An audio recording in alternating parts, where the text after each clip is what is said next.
মাওলানা আব্দুল হামিদ খান ভাসানী, যিনি মাওলানা ভাসানী নামে সমধিক পরিচিত, তিনি ছিলেন একজন স্বশিক্ষিত ব্যক্তি। তার জীবন ছিল গ্রাম ভিত্তিক, উগ্র মতবাদ এবং উপনিবেশিক রীতিনীতির প্রতি আস্থাহীন।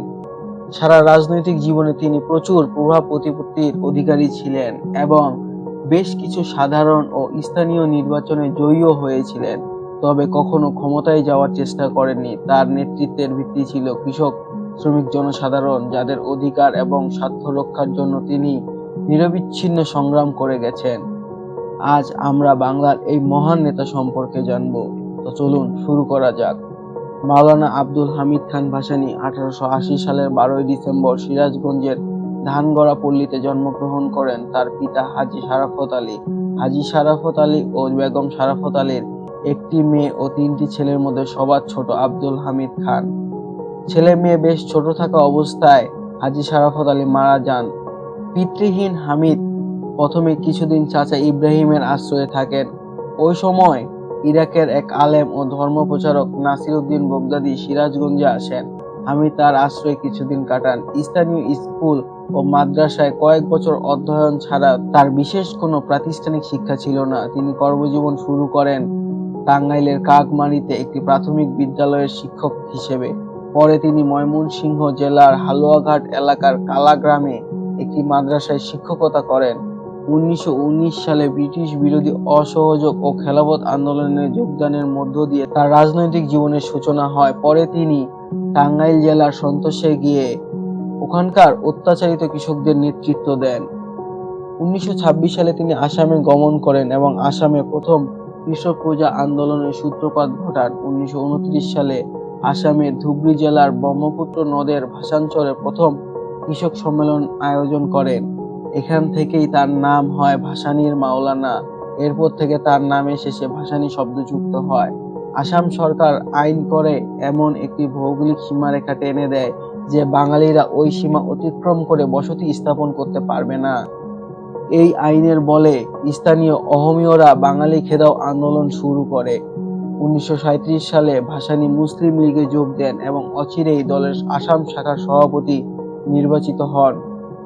এই ভৌগোলিক বাধ্যবাধকতার ব্যাপারে আসামের মুখ্যমন্ত্রী স্যার মোহাম্মদ সাদউল্লাহর সঙ্গে ভাসানীর সংঘর্ষ বাধে।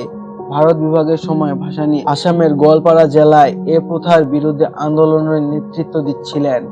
আসাম সরকার তাকে গ্রেপ্তার করে এবং 1947 সালের শেষের দিকে এ সত্ত্বে মুক্তি দেয় যে তিনি আসাম ছেড়ে চলে যাবেন। 1948 সালের গোড়ার দিকে মাওলানা ভাসানী পূর্ব বাংলায় আসেন, কিন্তু প্রাদেশিক মুসলিম লীগের নেতৃত্ব থেকে তাকে দূরে রাখা হয়। তিনি দক্ষিণ টাঙ্গাইল এলাকার উপনির্বাচনে মুসলিম লীগ প্রার্থী এবং করটিয়ার জমিদার খুররুম খান পন্নীকে পরাজিত করেন, কিন্তু প্রাদেশিক গভর্নর অসৎ উপায়ের অভিযোগ এনে নির্বাচনের ফলাফল বাতিল করেন এবং সকল প্রার্থীকে 1950 সাল পর্যন্ত নির্বাচনের প্রতিদ্বন্দ্বিতার অযোগ্য বলে ঘোষণা করেন। 1949 সালে পন্নীর উপর থেকে বাধা তুলে নেওয়া হয়, কিন্তু ভাসানীর উপর বলবৎ থাকে। 1949 সালে পুনরায় ভাসানী আসাম যান এবং সেখানে তাকে গ্রেপ্তার করে ধুবড়ী জেলে পাঠানো হয়। কিছুদিন পর মুক্তি পেয়ে তিনি ফিরে আসেন ঢাকায়।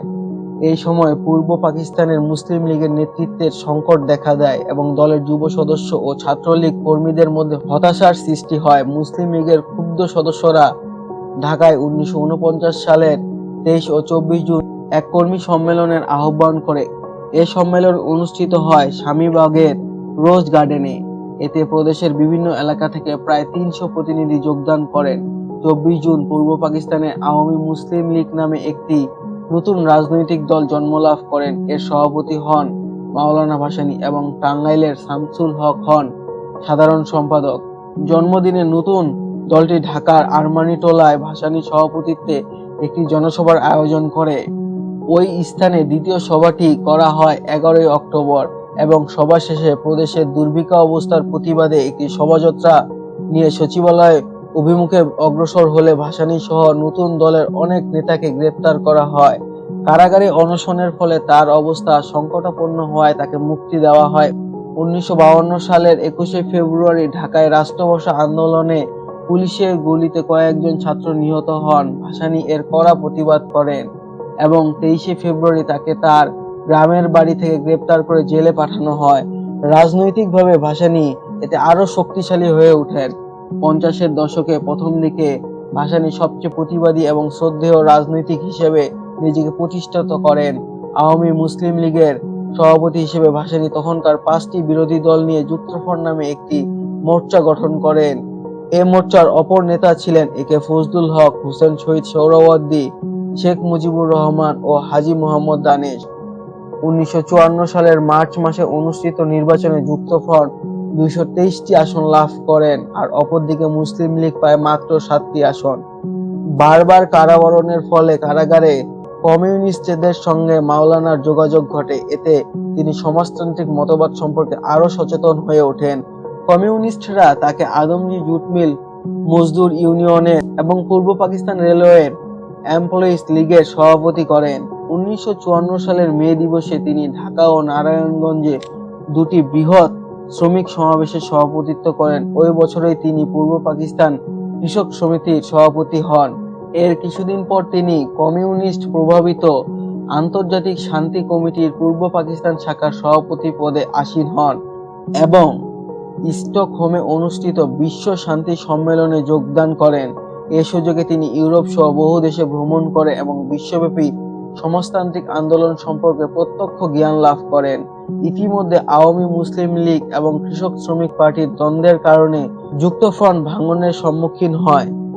আপ্রাণ চেষ্টা করেও তিনি এই দ্বন্দ্ব মেটাতে পারেননি।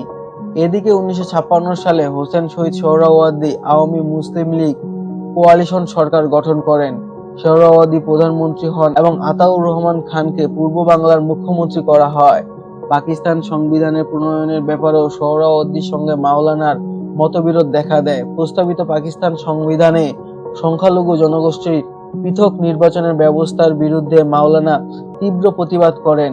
সোহরাওয়ার্দী পৃথক নির্বাচনের পক্ষপাতী ছিলেন। মাওলানা তার মার্কিন যুক্তরাষ্ট্র ঘেঁষা বৈদেশিক নীতির বিরোধিতাও করেন। তিনি চেয়েছিলেন চীনের সঙ্গে ঘনিষ্ঠ সম্পর্ক গড়ে তুলতে। মাওলানা ভাসানী 1957 সালে কাগমানিতে আওয়ামী লীগের একটি সম্মেলনের আহ্বান করেন। ওই সম্মেলনে তিনি সোহরাওয়ার্দীর বৈদেশিক নীতির তীব্র বিরোধিতা করেন। এ মতবিরোধের কারণে দলের ভাঙন আরো স্পষ্ট হয়। ওই বছর মাওলানা ভাসানী ঢাকায় পাকিস্তানের সকল বামপন্থী দলের একটি সম্মেলন আহ্বান করেন এবং ন্যাশনাল আওয়ামী পার্টি ন্যাফ নামে একটি নতুন দল গঠন করেন। তিনি এই দলের সভাপতি হন এবং সেক্রেটারি জেনারেল হন পশ্চিম পাকিস্তানের মাহমুদুল হক ওসমানী। এ সময় থেকে মাওলানা ভাসানী প্রকাশ্যে বামপন্থী রাজনীতির অনুসরণ করতে থাকেন। 1958 সালে পাকিস্তানের সেনাপ্রধান আইয়ুব খান রাষ্ট্রীয় ক্ষমতা দখল করলে মাওলানাকে আবার আটক করা হয়। 1963 সালে জেল থেকে মুক্তি পাওয়ার পর মাওলানা চীন ভ্রমণে যান এবং 1964 সালে হাভানায় বিশ্ব শান্তি সম্মেলনে অংশগ্রহণ করেন। তিনি আইয়ুব খানের প্রস্তাবিত মৌলিক গণতন্ত্রীদের দ্বারা গঠিত নির্বাচক মণ্ডলীর কঠোর বিরোধিতা করেন এবং প্রাপ্তবয়স্কদের ভোটাধিকারের ভিত্তিতে নির্বাচনের পক্ষে আন্দোলন শুরু করেন। 1966 সালের বিশ্ব সমাজতন্ত্র সোভিয়েতপন্থী ও চীনপন্থী এই দুই শিবিরে বিভক্ত হয়ে পড়ে। পূর্ব পাকিস্তানের ন্যাপো ভাগ হয় এবং মাওলানা চীনপন্থী দলের নেতৃত্বে থাকেন। তিনি আইয়ুব সরকারকে সাম্রাজ্যবাদের লেজুর হিসেবে গণ্য করেন এবং আইয়ুব খানকে ক্ষমতা থেকে অপসারণের জন্য আন্দোলন শুরু করেন। তিনি শেখ মুজিবুর রহমানের বিরুদ্ধে দায়েরকৃত মিথ্যা মামলা প্রত্যাহার এবং তাকে মুক্তি দানের জন্য চাপ সৃষ্টি করেন।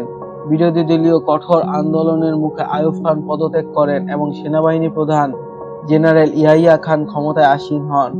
রাজনৈতিক সংকট নিরসনের জন্য ইয়াহিয়া খান 1970 সালের 7 ডিসেম্বর পার্লামেন্ট নির্বাচনের ব্যবস্থা করেন। মাওলানা নির্বাচন বয়কট করে নভেম্বরের প্রলয়কারী ঘূর্ণিঝড়ে উপকূলীয় অঞ্চলে ক্ষতিগ্রস্ত লোকদের ত্রাণ ও পুনর্বাসনে আত্মনিয়োগ করেন। ঘূর্ণিঝড়ে ক্ষতিগ্রস্তদের প্রতি কেন্দ্রীয় সরকারের অবহেলার কারণে মাওলানা প্রকাশ্যে পূর্ব পাকিস্তানের স্বাধীনতা দাবি করেন। 1971 সালের মার্চ মাসে শেখ মুজিবুর রহমানের অসহযোগ আন্দোলনের প্রতি সমর্থন প্রদান করেন এবং 18 জানুয়ারি 1971 সালে পল্টন ময়দানে অনুষ্ঠিত জনসভায় স্বাধীনতার ঘোষণা প্রদানের জন্য তার প্রতি আহ্বান জানিয়েছিলেন। তিনি স্বাধীনতা যুদ্ধের সময় ভারত চলে যান এবং মুজিবনগর সরকারের উপদেষ্টা পরিষদের সদস্য হন। 25 মার্চ রাতে মাওলানা ভাসানী সন্তোষে তার গৃহে অবস্থান করছিলেন। তিনি পাকিস্তান বাহিনীর দৃষ্টি এড়িয়ে টাঙ্গাইল ছেড়ে তার পিতৃভূমি সিরাজগঞ্জে চলে যান। পাকিস্তানি বাহিনী তার সন্তোষের বাড়িটি পুড়িয়ে দেয়। 1971 সালে 23 এপ্রিল মাওলানা ভাসানী একটি বিবৃতি প্রদান করেন, যা ভারতীয় বাংলা ও ইংরেজি দৈনিক পত্রিকায় প্রকাশিত হয়।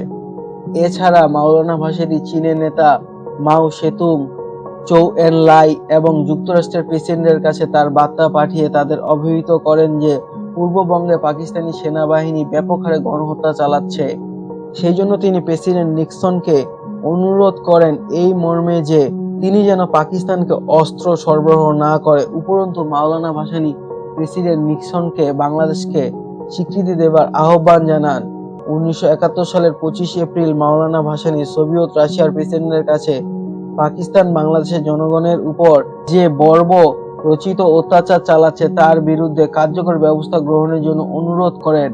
31 মে মাওলানা ভাসানী এক বিবৃতিতে বলেন, বাংলাদেশের 7.5 কোটি মানুষ দখলদার বাহিনীর সঙ্গে জীবন মরণ সংগ্রামে লিপ্ত। তারা মাতৃভূমি রক্ষার জন্য বদ্ধপরিকর। তারা এই সংগ্রামে জয়লাভ করবেই। 7 জুন মাওলানা ভাসানী আরেক বিবৃতিতে বলেন, বাংলাদেশের সব অঞ্চল আজ 10 লাখ বাঙালির রক্তে স্নাত। এই রক্তস্নানের মধ্য দিয়েই বাংলায় স্বাধীনতা আসবে। বাংলাদেশের মুক্তিযুদ্ধকে সর্বদলীয় চরিত্র দেওয়ার উদ্দেশ্যে বাংলাদেশের সরকারের উদ্যোগে 8 সদস্য বিশিষ্ট উপদেষ্টা কমিটি গঠিত করা হয়, যার সভাপতি ছিলেন মাওলানা ভাসানী। ওই উপদেষ্টা কমিটির সদস্য ছিলেন তাজউদ্দিন আহমেদ, মনি সিংহ, অধ্যাপক মোজাফফর আহমদ, মনোরঞ্জন ধর প্রমুখ।